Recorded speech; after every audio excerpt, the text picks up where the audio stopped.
So this step of the project is where we're concerned with installing the base and installing all the footers for most of the project.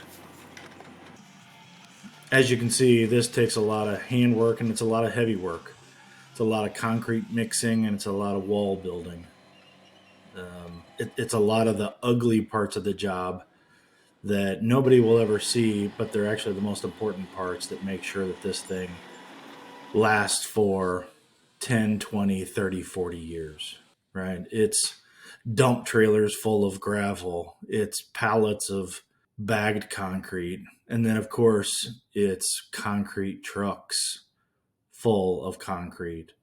Because it really doesn't matter what you choose, whether it is a pergola, a pavilion, a paver patio, an outdoor kitchen, or a fireplace. All of that is simply the pretty parts, but the parts that actually matter are the base preparation and the footings for all of these features. It takes concrete buggies, right, to get all the rock installed. It takes skid steers. Then it also takes a lot of shovels and a lot of rakes, moving all this material around and getting it in the right place. And we also have to make sure that all of this just isn't installed, but it's installed at the right elevations, right? So we're using laser equipment to make sure that all of this is down to the exact measurements that they need to be.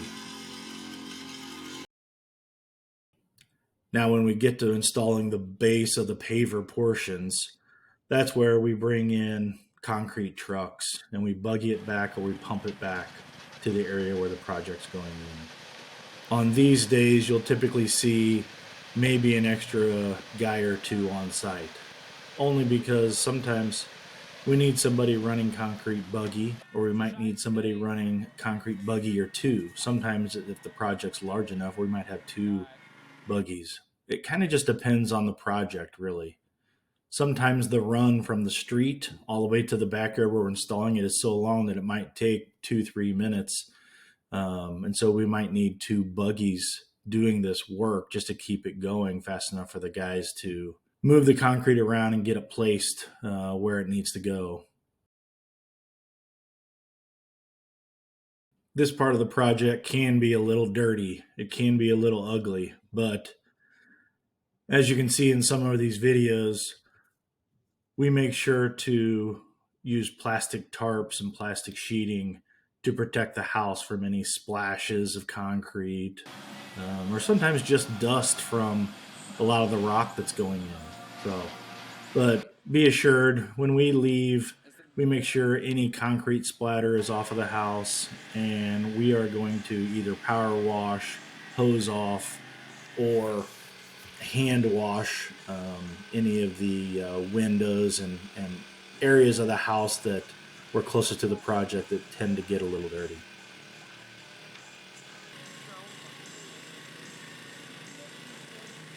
One thing that makes this part of the project a little tougher is that all of this has time periods on it, right? We can't just install half of the concrete and then decide, hey, we'll come back and we'll finish it tomorrow. So concrete day is a big day, and that's why sometimes there are a couple extra guys around, because it has to go in, it has to go in at the right time, and it has to go in efficiently. We can't screw it up.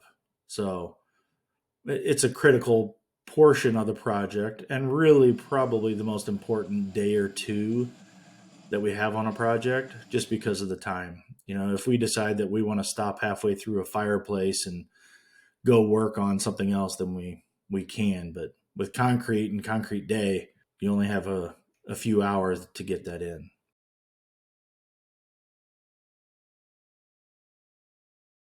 So as you'll see here, we're installing some lighting. That the brick wall, or the stone wall here of this CMU block, you know, there's got to be a groove cut in it in every single one of those blocks to make sure that we can get the wire down in that, and that we think about, hey, where do we want these lights to go, and where do we need electricity to get to. And so that's why you'll see a lot of conduit and a lot of different piping, so that we can get things where we need to go. But all that takes forethought, and thinking about it before you get to that point. So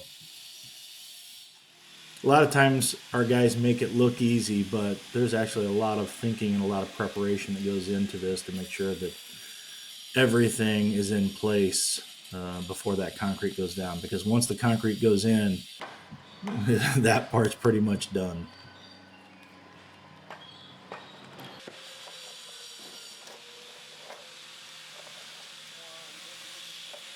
As you can see in some parts of this video, there's a lot of conduit that goes into it, right? Because we want to be able to get through and underneath concrete in different areas and get electricity to it, or get a gas line to it, or get a water line to it, or a drain.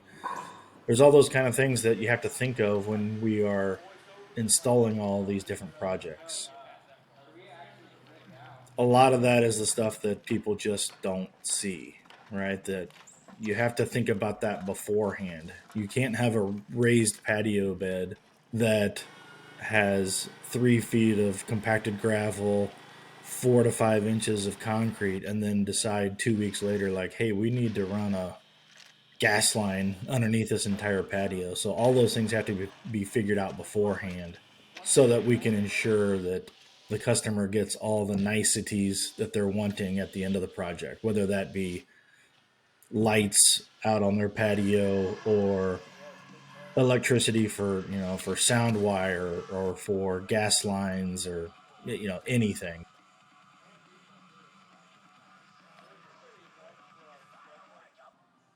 There are a lot of companies out there that are still kind of doing compacted sand to compacted gravel type of bases. We are not one of those companies. We actually build these patios like you would build an actual structure, a home, something like that. So we're using concrete footers, concrete bases. Now, underneath that concrete is still a level of compacted gravel, but for a footer, like on a wall going in, you're still going to have 6 to 8 inches of concrete base underneath that thing. Could be even more if you're talking about a 4 foot or 8 foot tall wall. You're going to have a really deep base that's going to be made of concrete. So a lot of these things we go the extra mile on because it's the right way to do it, and we know it's going to last, but also because we don't want to have to come back and fix this later when there is some point of failure. We'd rather put it in right the first time and not have to bother the homeowner 2 years, 5 years, 10 years later, and come back and inconvenience them by having to fix or replace pavers or replace parts of the concrete. So we figure kind of like our grandfathers would do it, which is, hey, just do it right the first time, and then you don't have to have any worries. Now, next up is where the project starts to get a little prettier. Right up till this point, we've kind of destroyed the old project. We've excavated out. We've gotten all the old materials away.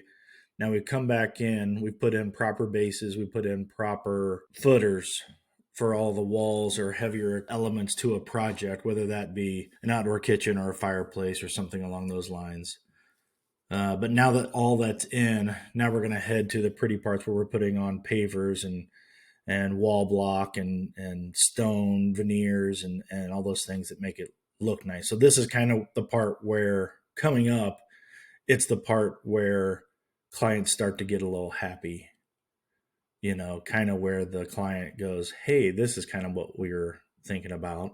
So a lot of times for the first week or so of a project, it's hard to see that because it kind of gets worse before it gets better. But now we're heading towards the end of it where we're making things pretty and making it look good, and people can kind of start to see that.